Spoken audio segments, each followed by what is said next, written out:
ఆలంపూర్ శాసనసభ్యుడు సంపత్ కుమార్ వ్యాఖ్యలపై తీవ్ర స్థాయిలో మండిపడ్డారు మానకొండూరు ఎమ్మెల్యే రసమయ్య బాలకిషన్. దళితుల అభివృద్ధి కోసం సీఎం కేసీఆర్ ఎనలేని కృషి చేస్తున్నారని, దాన్ని చూసి సంతోషించకుండా అనవసర ఆరోపణలు చేస్తున్నారని మండిపడ్డారు. భూ పంపిణీ పేరుతో దళిత ఓట్లు కొల్లగొట్టిన దొంగ పార్టీ కాంగ్రెసే అన్నారు రసమయ్య.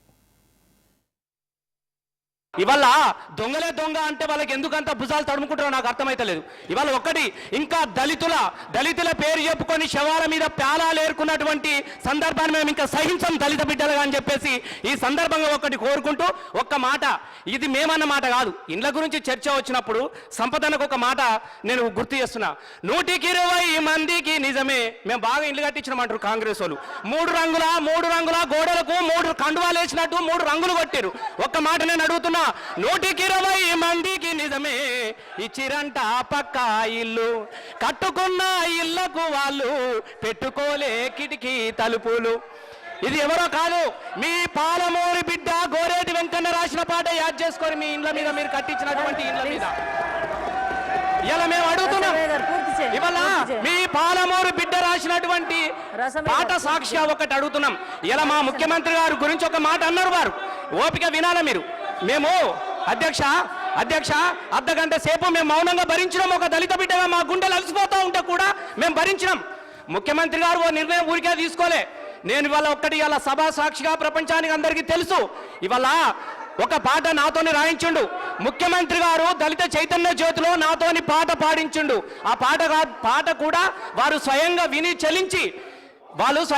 చలించి దళితుల వాడలు ఎందుకు ఇట్లా ఉంటాయి రసమయ్యి, దళితులను మనం చైతన్యం చేసుకోవాలి కదా, వాళ్ళని అభివృద్ధి వైపు తీసుకురావాలి కదా అని చెప్పేసి ఇంటి ముందు కొట్టాములో మేక పిల్లల రొచ్చు ఉన్నది. వాళ్ళ ఒక మాట అడుగుతా ఉన్నాం, ఎందుకంత కంటగింపు మీకు?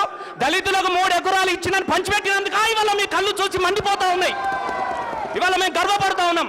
మాకు కూడా అధ్యక్ష మాది రావురుకుల గ్రామం. పరంపోగు భూములు రాళ్లగుట్టలతో నిండినటువంటి భూములను చూపించి దళిత ఓట్లాడుకున్న దౌర్భాగ్యం కాంగ్రెస్ పార్టీ అని చెప్పేసి మేము ఇవాళ అడుగుతా ఉన్నాం. ఇవాళ ఓ దళితుడు మాట్లాడుతూ ఉంటే ఎందుకమ్మా ఇవాళ మీ కళ్ళు మండిపోతా ఉన్నాయి. ఇవాళ మేము అడుగుతా ఉన్నాం, ఎస్ మా ముఖ్యమంత్రి గారు మేము దళిత బిడ్డగానే భావించుకుంటా ఉంటున్నాం, దళితులమంతా గర్వపడతా ఉన్నాం. మేము ఇవాళ